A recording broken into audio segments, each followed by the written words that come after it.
துரோகம் செஞ்சது பழனிசாமி, துரோகி பழனிசாமி அப்படின்லாம் எடப்பாடி பழனிசாமியை டிடிவி தினகரன் சொல்லி வந்தார். அதனால் என்டிஏ கூட்டணியிலேருந்து வெளில வந்துட்டார். முதல்வர் வேட்பாளராக அவரெல்லாம் ஏற்றுக்க முடியாது அப்படின்லாம் சொல்லி இப்போ நேற்று அவரை போய் சந்திச்சிருக்கிறார் பாஜக மாநில முன்னாள் தலைவர். என்டிஏ கூட்டணியில் மீண்டும் அவர் வரணும் அப்படின்னு சொல்லி அவர் ஒரு விரைவில் நல்ல முடிவெடுப்பார் அப்படின்லாம் சொல்லியிருக்கிறார். அதோட இல்லை ஓபிஎஸ்ஸையும் நான் சந்திப்பேன் அப்படின்லாம் சொல்லியிருக்கிறார். இப்போ அடிக்கடி துரோகி பழனிசாமி சொன்ன டிடிவி தினகரன் என்டிஏ கூட்டணிக்கு வருவாரா, எப்படி பாக்குறீங்க?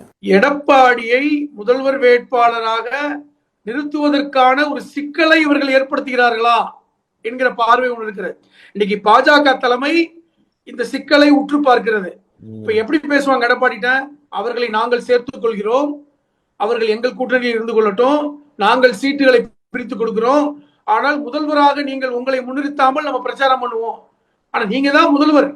அப்ப இது தேர்தலுக்கு பிறகு அந்த ரிசல்ட் வந்ததுக்கு அப்புறம், தேர்தல் முடிவு வந்ததுக்கு அப்புறம் நம்ம முடிவு பண்ணிக்கலாம் என்கிற இடத்துக்கு இன்னைக்கு எடப்பாடியை நகர்த்தி இருக்கிறார்கள். அது ஒன்று. இது கிட்டத்தட்ட எடப்பாடியை முதல்வர் வேட்பாளராக எப்படி ஆரம்பத்திலிருந்தே பாஜக நாங்க நிறுத்தல, என்டிஏ கூட்டணியை சார்ந்த ஒருத்தர் தான் முதல்வர் வேட்பாளர் என்று சொல்வது உறுதியாகிறது. இதைத்தான் அவர்கள் விரும்பினாங்க. இப்ப இன்னைக்கு முன்னாள் பாஜக தலைவர் இன்னைக்கு விஜயோட பேசுறதையும் பாக்குறார். விஜயை பாராட்டி பேசுறார், தினகரன் விஜயை பாராட்டுகிறார். இப்ப இந்த நோக்கம் என்ன, எப்படி பாக்குது? உங்களுக்கு விஜய் பாஜகவை இன்னைக்கு பெரிய அளவுல கடினமாக விமர்சிக்கல, பெரிய அளவுல இன்னைக்கு திமுகவை விமர்சிக்கிற அளவுக்கு பாஜகவை விஜய் விமர்சிக்கல. முன்னாள் பாஜக தலைவர் போய் விஜயை பாராட்டுகிறார். இதை எப்படி பார்ப்பது என்கிற கோணம் முக்கியமானது. அப்ப விஜயை ஒன்று இப்படி பேசுகிறார்கள்.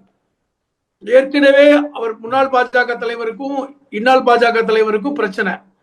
அதனால் அவர் பழைய பாஜக தலைவர் மாநில தலைவர் போய் கட்சி ஆரம்பிக்க போறாரு அப்படிங்கிற செய்தி வருது. அப்படி ஆரம்பித்தால் தினகரனையும் ஓபிஎஸ்ஸையும் சேர்த்துக் கொள்ள வேண்டும்.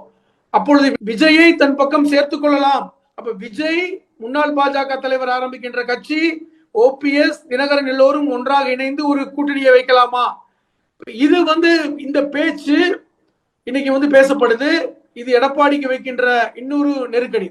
இப்ப நான் என்ன சொல்ல வரேன்னா, இது எல்லாமே எடப்பாடிக்கு இவர்கள் கொடுக்கின்ற நெருக்கடி தான். அதான் புரிஞ்சுக்கணும். இப்ப செங்கோட்டையன் வெளியே எதற்கு வந்தார்? வெளியே நீங்க தினகரனையும் சசிகலா அவர்களையும் ஓபிஎஸ்ஸையும் கட்சிகளை சேர்க்கணும், கட்சி பலப்படணும். இது பாஜகவுடைய விருப்பம் கூட. அப்ப அந்த பாஜகவுடைய விருப்பத்தை தான் செங்கோட்டையன் செயல்படுத்தினார்.